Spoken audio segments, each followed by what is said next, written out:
Hello guys, अस्सलाम वालेकुम। क्या हाल चाल है? उम्मीद है सब लोग खैरियत से होंगे।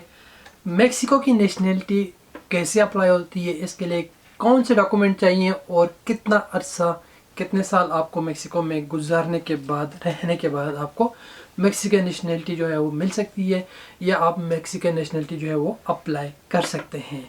ये सारा कुछ हम देखते हैं आज की इस वीडियो में। मेरे साथ रहिएगा।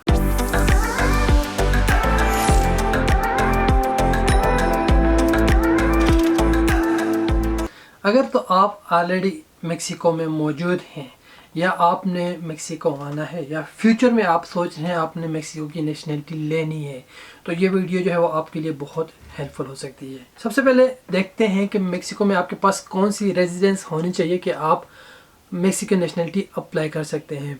ठीक है, तो इसमें सबसे पहले आता है कि मेक्सिको में जब आप एंटर होते हैं तो आपके पास कोई भी वीज़ा हो तो आपको अप्लाई करना पड़ता है यहाँ का रेजिडेंस टेम्पोरल, यानी कि टेम्पररी रेजिडेंस, जो कि 1 साल या 2 साल तक होती है। उसके बाद आप अप्लाई कर सकते हैं परमानेंट रेजिडेंस। तो ये होती है अंटिल 5 ईयर, यानी 5 साल तक आप मेक्सिको में टेम्पररी या परमानेंट रेजिडेंस पे रह सकते हैं। 5 साल पूरे होने के बाद आप यहाँ की नेशनलिटी अप्लाई कर सकते हैं। ये है, डिपेंड करता है कि आपके पास कौन सा वीज़ा था। ठीक है, अगर आपके पास वर्क वीज़ा था, बिजनेस वीज़ा था, रेफ्यूजी पे आप आए हुए हैं, शादी पे आए हैं, आपका कोई भी वीज़ा हो, एट द एंड आपके पास 2 ऑप्शन होंगे। एक तो आपके पास होगा 5 साल का ऑप्शन कि 5 साल के बाद आप यहाँ पे नेशनलिटी अप्लाई कर सकते हैं, और दूसरा आपके पास होता है 2 साल कि 2 साल के बाद आप मेक्सिकन नेशनलिटी अप्लाई कर सकते हैं। अब कौन सा सिनारियो है जहाँ पे 5 साल तक आपने वेट करना पड़ता है मेक्सिको में, और कौन सा सिनारियो है कि जहाँ पे कि 2 साल के बाद ही आपको मेक्सिकन नेशनलिटी आप अप्लाई कर सकते हैं। आपके पास कोई भी रेजिडेंस है मेक्सिको में, ठीक है, तो उसके लिए जो डॉक्यूमेंट्स रिक्वायर्ड होते हैं वो मैं आपको उसकी लिस्ट बताता हूँ, और साथ में मैं आपको बताता हूँ कि ये सारी जो डॉक्यूमेंट्स रिक्वायरमेंट है, सारा जो प्रोसेस है वो इनकी वेबसाइट के ऊपर मौजूद है। जो मेक्सिको नेशनलिटी, जो मेक्सिकन इमिग्रेशन की जो वेबसाइट है, वहाँ पे सारी डिटेल मौजूद है।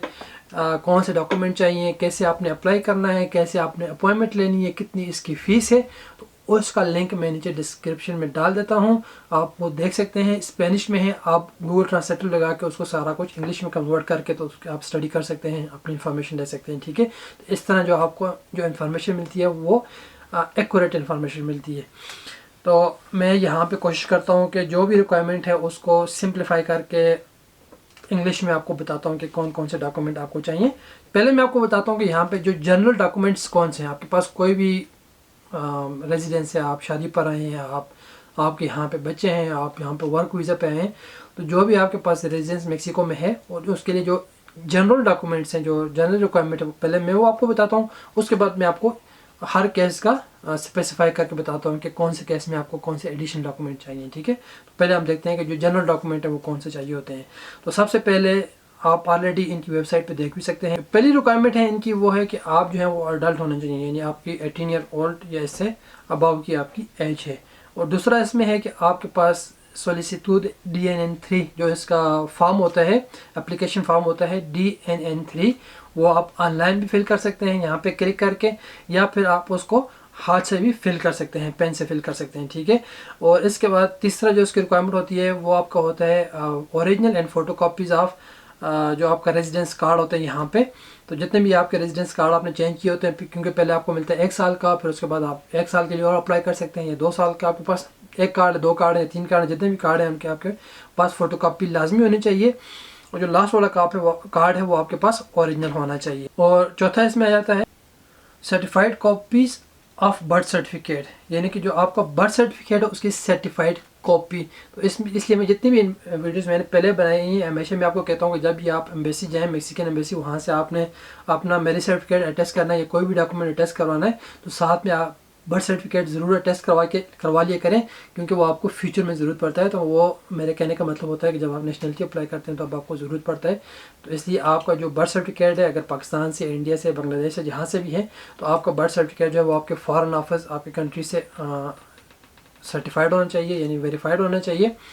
और उसके बाद जो है मेक्सिकन एम्बेसी से, जो भी आपकी कंट्री की मैक्सिकन एम्बेसी है, अगर आपकी कंट्री में मौजूद है, फॉर एग्जांपल इंडिया में, और अगर आपकी कंट्री में नहीं है, फॉर एग्जांपल ईरान में, ईरान जो कि पाकिस्तान को डील करती है, तो उस एम्बेसी से, मैक्सिकन एम्बेसी से वो सर्टिफाइड होना चाहिए। तो जब वो यहाँ पर आप लेकर आएंगे तो उसको आपने स्पेनिश में ट्रांसलेट करना है। तो आपकी सर्टिफाइड कॉपी ओरिजिनल, और सर्टिफाइड जो बर्थ सर्टिफिकेट है ओरिजिनल, और साथ में जो स्पेनिश की ट्रांसलेशन होती है वो लगती है, ठीक है।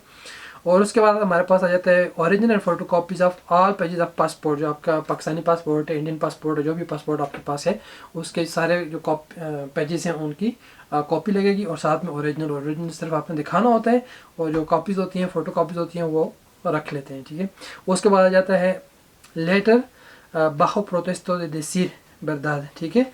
Number of entries and exit जो होते हैं आपके पासपोर्ट पे, इन केस अगर आपने कंट्री से आप बाहर गए हैं कभी, या आपने दोबारा कंट्री में इंटर हुए हैं, तो जितनी भी आपकी एग्जिट और एंट्री की स्टेप्स होती हैं, जो जो पेजेस पे लगी होती हैं, उन पेजेस की कॉपी, और साथ में ये लेटर लगता है कि आपने दिखाने के लिए कि आप कितनी दफ़ा कंट्री से बाहर गए हैं। इन केस के नहीं गए तो फिर भी ये लेटर साथ में लगता है, और साथ में फ़ोटो कॉपीज़ जो आपके पासपोर्ट की लगेंगी। और उसके बाद है कांस्तांसिया सर्टिफिकादो नो पेनालिस, यानी कि पुलिस क्लियरेंस सर्टिफिकेट उसको हम कह सकते हैं। तो ये आपने यहाँ मेक्सिको में बनाना होता है, मेक्सिको में जिस सिटी में आप रहते हैं वहाँ से बनेगा। उसके बाद साथ में आपके बर्थ सर्टिफिकेट की कॉपी, उसके बाद आपके जो आपका बिजली के बिल है, टेलीफोन की बिल है, और कोई भी बिल हो आपके घर की, वो लगेगी। और साथ में मेरे ख्याल में 1-2 फ़ोटो लगते हैं, तो वो आपने लेके जाने होते हैं मेक्सिको सिटी में इनका ऑफिस है, वहाँ से आपका बनता है पुलिस क्लियरेंस सर्टिफिकेट जो लगता है। नेक्स्ट हमारे पास आ जाता है स्पेनिश लैंग्वेज का टेस्ट।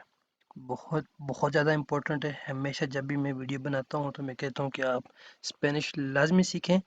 तो यहाँ पे ये ज़रूरत पड़ती है, क्योंकि ये टेस्ट जो होता है ये मेक्सिको की हिस्ट्री और इसके कल्चर के बारे में होता है।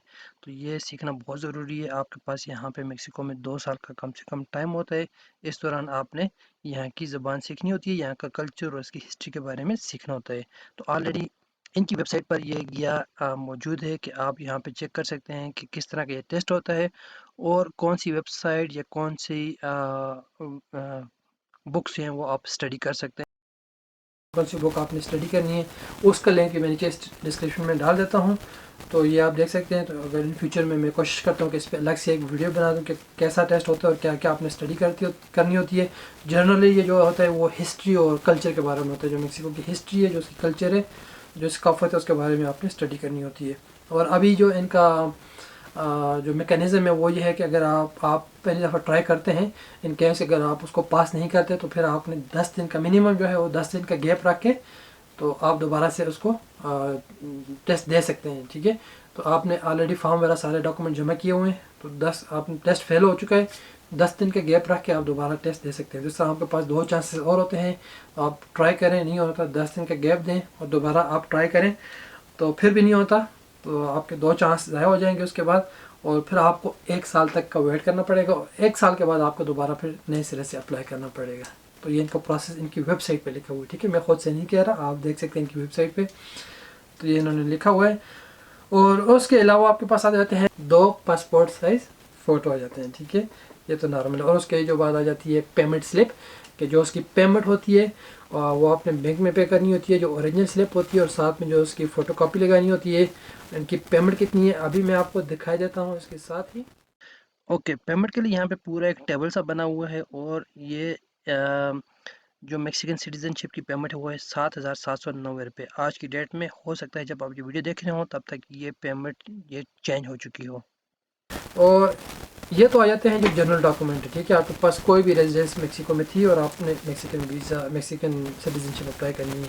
अभी हम देखते हैं कि जो अगर आपने शादी की हुई है फिर कौन से डॉक्यूमेंट चाहिए, या आपके यहाँ पे मैक्सिकन बच्चे हैं, चिल्ड्रन हैं, फिर आपको कौन से डॉक्यूमेंट एडिशनल चाहिए। तो अगर आपने यहाँ पे शादी की है तो शादी में मज़े की बात यह है कि आप 2 साल का सिर्फ आपने मेक्सिको में वेट करना है। 2 साल आपने शादी के बाद यहाँ मेक्सिको में रहना है, फिर आप मेक्सिकन सिटीजनशिप अप्लाई कर सकते हैं, ठीक है। ये बाकी जो वीज़ा होते हैं उससे ये थोड़ा जल्दी हो जाता है शादी वाली उस पे बेस पे। तो अगर आपने शादी की है तो बाकी डॉक्यूमेंट सारे वही हैं, साथ में इसमें लगेगा आपका मैरिज सर्टिफिकेट, ठीक है। मैरिज सर्टिफिकेट आपने शादी अगर पाकिस्तान में की है, इंडिया में की है, दुबई में की है, जहाँ पर भी की है, लेकिन जब वो सर्टिफिकेट आप यहाँ मेक्सिको में लाते हैं, जब आपकी वाइफ लाती है यहाँ से आपका फैमिली वीज़ा अप्लाई करती है तो वो ऑटोमेटिकली यहाँ के मेक्सिकन सर्टिफिकेट में चेंज हो जाता है। तो इसलिए आपको यहाँ से मेक्सिको से जो मेक्सिकन सर्टिफाइड जो मैरिज सर्टिफिकेट हो वो निकालना पड़ेगा। वो उसी ऑफिस से निकलता है, ऑफिसिना रजिस्ट्रो सिविल, वहाँ से ये आपको सर्टिफिकेट निकलेगा तो वो साथ में आपने लगाना है सर्टिफाइड कॉपी।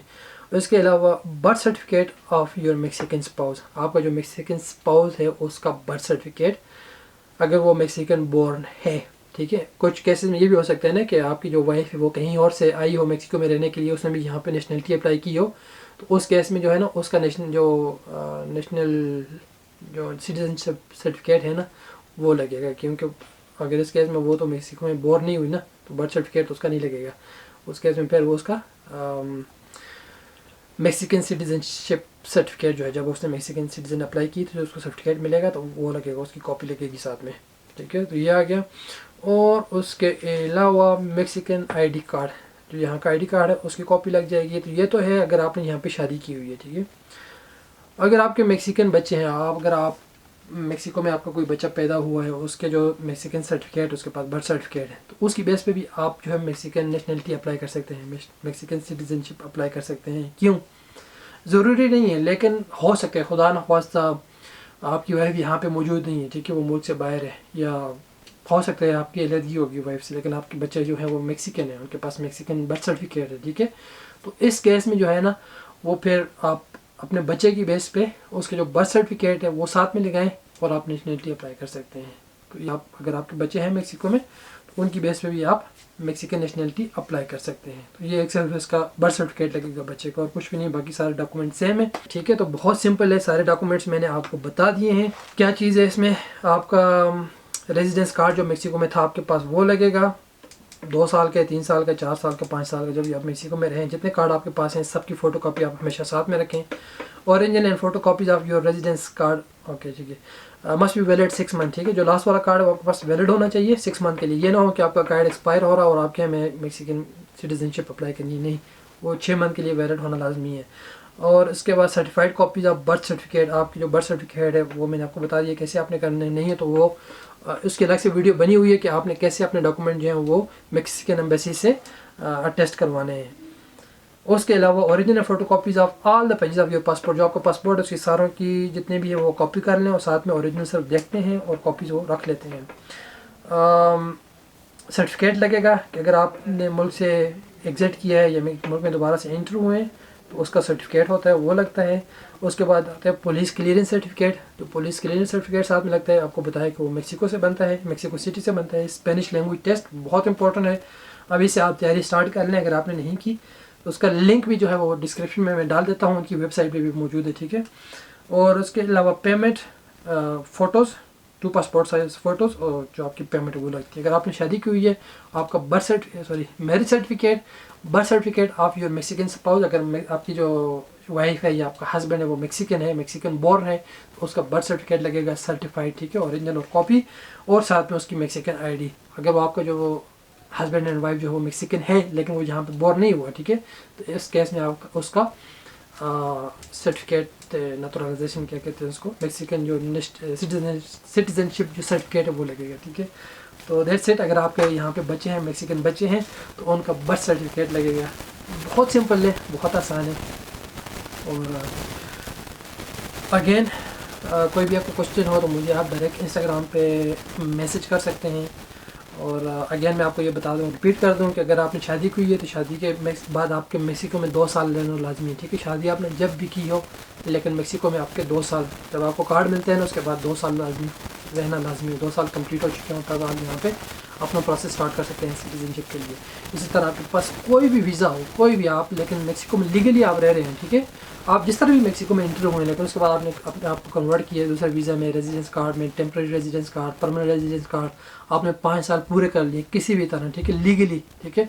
तो जितने कार्ड भी आप सारे हैं वो फ़ोटो कापीज़, और 5 साल का अर्सा आपका मेक्सिको में हो तो आप जो है मेक्सिकन नेशनलिटी अप्लाई कर सकते हैं। इस तरह अगर आपके पास मेक्सिकन बच्चे हैं, आपके पास मेक्सिकन बोर्न जो किड्स हैं, चिल्ड्रन हैं, उनका बर्थ सर्टिफिकेट अगेन वो भी 2 साल के, आपके 2 साल का मेक्सिको में होना लाजमी। ये ना हो कि आप 1 साल आएँ और 1 साल के बाद आपके बच्चे हो जाए, आपके मैंने यहाँ की सिटीजनशिप अप्लाई करनी है, नहीं, मिनिमम जो टाइम है वो 2 साल आपके मेक्सिको में होना लाजमी है। होपफुली आपको समझ आ गया सारा कुछ। आई थिंक बहुत क्लियर है, आसान है। और ऑल द बेस्ट। अगर आप अभी अप्लाई कर रहे हैं या फ्यूचर में आपने अप्लाई करनी है तो जो क्वेश्चन है मुझे आप इंस्टाग्राम पे मैसेज कर सकते हैं। इंस्टाग्राम मेरा है पाकिस्तानी इन मेक्सिको। फॉलो करें और उसके बाद मैसेज करें। अगर फॉलो नहीं करेंगे तो मैं आंसर नहीं करूँगा, ठीक है। और अगर अभी तक आपने मेरा चैनल सब्सक्राइब नहीं किया तो अभी सब्सक्राइब कर लें, सब्सक्राइब वाला बटन दबाएं और साथ में घंटी वाला बटन लाजमी प्रेस करें। अपना बहुत बहुत सारा ख्याल रखें, दुआ में हमेशा याद रखा करें। मिलते हैं इंशाल्लाह नेक्स्ट वीडियो में, तब तक के लिए अल्लाह हाफिज़।